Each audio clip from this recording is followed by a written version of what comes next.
ఇప్పుడు నేను పదే పదే పాదయాత్రలు కూడా చెప్పా, విజనరీకి ప్రిజనరీకి చాలా తేడా ఉంటుంది రా భయ్. విజనరీకి ముందు చూపు ఉంటుంది. ఆ ముందు చూపు ఏంటంటే ప్రపంచంలో రాబోయే మార్పులు ఏంటి, ఆ మార్పులకి మన పిల్లల్ని ఎట్లా తయారు చేయాలి, మన కుటుంబాలను ఎట్లా తయారు చేసి వాళ్ళకి అనుసంధానమై శాశ్వతంగా పేదరికం నుంచి బయటికి తీసుకొచ్చే లక్ష్యంలో పనిచేస్తున్నాం. ప్రజలందరూ ఒక విషయం గమనించాలి, 1994లో ఇట్లనే చాలా మంది కంప్యూటర్ అన్నం పెడుతుందా అని ఎగతాళి చేశారండి.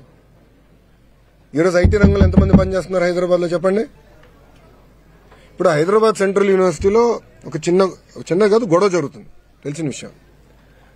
విచిత్రం ఏంటంటే 2003 గురించి అందరూ మాట్లాడుతున్నారు, ఇప్పుడు గురించి మాట్లాడారు. 2003లో బాబు గారు ఏం నిర్ణయాలు తీసుకున్నారు దాని గురించి ప్రస్తావిస్తున్నారు.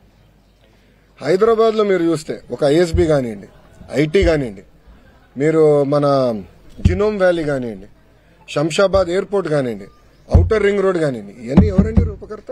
చంద్రబాబు నాయుడు గారు ఒక విజన్ తో ఆయన చేశారు. ఇప్పుడు అదే విధంగా విభజించబడిన ఆంధ్ర రాష్ట్రాన్ని కూడా అభివృద్ధి చేయాలి, అభివృద్ధి వికేంద్రీకరణ జరగాలి, పరిపాలన ఒకే దగ్గర ఉండాలి లక్ష్యంతో మనం పనిచేస్తున్నాం. ప్రపంచంలో అనేక మార్పులు వస్తున్నాయి, ప్రజల్ని ఇల్లుని అనుసంధానం చేయాలి. అసలు నిరుపేదరికంలో ఉన్న ఇల్లు ఎంతమంది ఉన్నారు, వాళ్ళందరినీ నిరుపేదరికం నుంచి బయటకు ఎట్ట తీసుకురావాలి, దానికి అందరూ భాగస్వామ్యం అవ్వాలి. ఇటు పక్క కూర్చుని మేమందరం కూడా భాగస్వామ్యం అవ్వాలి. ఒక్కొక్క కుటుంబాన్ని మేము ఆదుకోవాలి, కుటుంబాలు ఆదుకోవాలి, గ్రామాలను మేము దత్తకు తీసుకోవాలి. ఆ ఒక్కొక్క కుటుంబానికి ప్రాజెక్ట్ ఆఫ్ ప్రాక్టీసెస్ ఇచ్చి వాళ్ళు పేదరికం నుంచి శాశ్వతంగా బయటకు తీసుకురావాలనేది ఒక లక్ష్యంగా పెట్టుకున్నాం. ఇప్పుడు ఒక మాట చెప్తున్నా,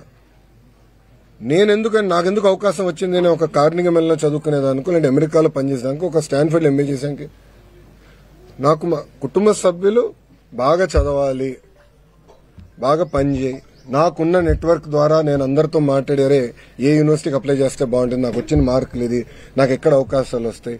చాలా మంది మెంటర్స్ ఉన్నారు. ఇప్పుడు నారాయణ గారు నాకు టీచర్ ఇంటర్లో, నారాయణ సార్. ప్రొఫెసర్ రాజిరెడ్డి గారు నా మెంటర్ కార్నిగల్ మెల్లన. వాళ్ళందరూ నాకు మెంటరింగ్ చేశారు కనుకనే నేను ఈరోజు ఈ స్థాయిలో ఉన్నా. అలా చంద్రబాబు నాయుడు గారు ఏంటి P4 విధానంలో మెంటరింగ్ చేయమని కోరుతున్నారు. దానికి ఆయన ఎందుకు కంగారు పడుతున్నారు? ఆయన కూడా మెంటర్ చేయమనండి. అరే సొంత చెల్లికి తల్లికి మెంటర్ చేయలేనోడు ఊకే మాకెందుకు లెక్చర్లు వీక్తాడు?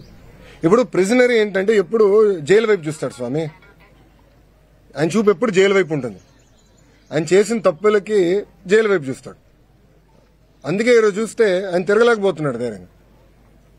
అది ఈ రోజున్న పరిస్థితి ఆంధ్ర రాష్ట్రం.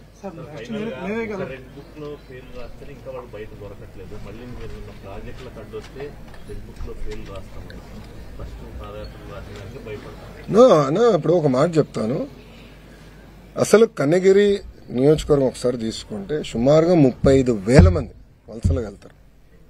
35,000 మంది ఒక నియోజకవర్గం నుంచి. అది నేను పాదయాత్రలో గమనించాను, అందరూ మాట్లాడుకున్నాం. దానికి ఫుల్ స్టాప్ పెట్టాలి అన్న లక్ష్యంతో సిబిజీ ప్రాజెక్ట్ ఒప్పందం కుదిరిన వెంటనే నేను గొట్టిపాటి రవాణా మాట్లాడి ఫస్ట్ ప్రాజెక్ట్ ప్రకాశం జిల్లాలో చేయాలి. అది ఫస్ట్ మేము ఫిలాసాఫికల్ అనుకున్నాం, ఎందుకంటే ఆయన ఆ జిల్లా నుంచి వచ్చాడు, మనం మన జిల్లాలో చేయాలి నంబర్ 1. దాంతో ఇద్దరం ఆడుకుంటే ఆయన అద్దంకి కావాలని కోరలా, ఇద్దరం ఆడుకుని కన్నగిరిలో ఈ సమస్య ఉంది, ప్రత్యేకంగా కన్నగిరిని మనం ఆదుకుందాం అని చెప్పి ఫస్ట్ ప్రాజెక్ట్. హెలికాప్టర్లో నేను వచ్చినప్పుడు ప్రసాద్ గారితో మాట్లాడి ఆయన ఏమన్నా మంచిది ఒక ప్రాజెక్ట్ వచ్చింది, ఇంకా భూమి వస్తే మిగతా చేద్దాం అంటే ల్యాండ్ అయిన వెంటనే నేను ఉగ్ర నరసింహారెడ్డి గారిని అడిగా, అన్నా మీరు ఎన్ని వేల ఎకరాలు చౌడు భూమి మీరు ఐడెంటిఫై చేసి వీళ్ళు కౌలు కింద ఇవ్వగలుగుతారు, ఎందుకంటే వాళ్ళు ఈ నేపియర్ గ్రాస్ చేస్తానంటే 50,000 ఎకరాలు నేను చేస్తానంటే 50 ప్రాజెక్టులు వస్తాయి. 50 ప్రాజెక్టులు ఒకే లొకేషన్. దానివల్ల రూపురేఖలు మారండి. రెండోది వాళ్ళు తయారు చేసి ఎరువు తీసుకెళ్లి మళ్ళీ అదే భూమిలో వాడుతున్నారు. సో న్యూట్రిషన్ కూడా భూమిలో బాగా విపరీతం పెరుగుతుంది, న్యూట్రియన్స్ బాగా పెరుగుతుంది, ఆ అడ్వాంటేజ్ వచ్చేస్తుంది. అది నేను ప్రాజెక్ట్ చేస్తే వాళ్ళు ఎట్లా తయారంటే ఈ ప్రాజెక్ట్ వాళ్ళు బొబ్బులు వస్తాయి, ఈ ప్రాజెక్టులు అది వస్తున్నాయి. అరే మళ్ళీ ఇంట్లో గ్యాస్ సిలిండర్ వాడుతున్నారు కదరా ఈ రోజు, బొబ్బులు వచ్చిన వాళ్ళకి గ్యాస్ సిలిండర్ వాడితే. అంటే చూడండి, ఉద్యోగాలు ఉపాధి కల్పించాలి, ఒక పక్కన వాళ్ళే మాడతారు, ఇంకో పక్కన వచ్చే ప్రాజెక్టులు రాకుండా దుష్ప్రచారం చేయాలని వాళ్ళు ప్రయత్నిస్తారు. దొంది వైఖరి, దానికి ఫుల్ స్టాప్ పెడతాను. సో మీరు ఇట్లా కానీ దుష్ప్రచారం చేసి ప్రాజెక్టులు అడ్డుపడితే నేను వదిలిపెట్టినాను. పాపం ఒకటి గుండెపోటు వచ్చి ఇంకోటి చేయి కొట్టుకున్నాడు కదా రెడ్ బుక్ దెబ్బకి, అవుతాయి ఇవన్నీ.